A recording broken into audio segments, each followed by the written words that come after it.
Sualın cavabını və izahını gözləyən şəxslər diqqətlə qulaq assın. Sual belə idi ki, bu şəraitdə kim yol verməlidir? Düzgün cavab verən savadlı sürücüləri təbrik edirəm. Bəli, sarı minik avtomobilin sürücüsü yol verməlidir.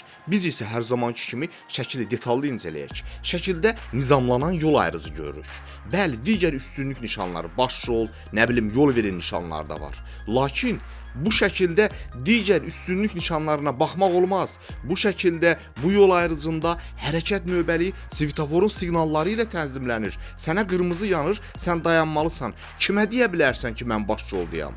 Ona görə baş yol nişanına və ya yol verin nişanına baxmaq olmaz. Diqqət edin, sarı avtomobilin sürücüsünün qarşısında olan svetoforun əsas bölməsində qırmızı yanır. Əlavə bölməsində isə bəli, düzünə hərəkətə icazə verir. Maddə 76-nın 2-ci hissəsinə görə bəli, belə hərəkətə icazə verilir. Sadəcə digər istiqamətdən gələnə yol vermək şərti ilə. Çünki sarı avtomobilin sürücüsü sən başa düşməlisən ki, sənin qarşında olan svetoforun əsas bölməsində qırmızı yanır. Səncə digər istiqamətdən gələn yük avtomobilinin qarşısında olan svetoforun əsas bölməsində nə yanar? Əgər sənin əsas svetoforunda qırmızı yanırsa, təbii ki, yük avtomobilinin qarşısında olan svetoforun əsas bölməsində yaşıl yanır. Məhz buna görə yük avtomobilinə yol vermək lazımdır. Sağ olun, sizinlə Mərzə Məmmədov idi.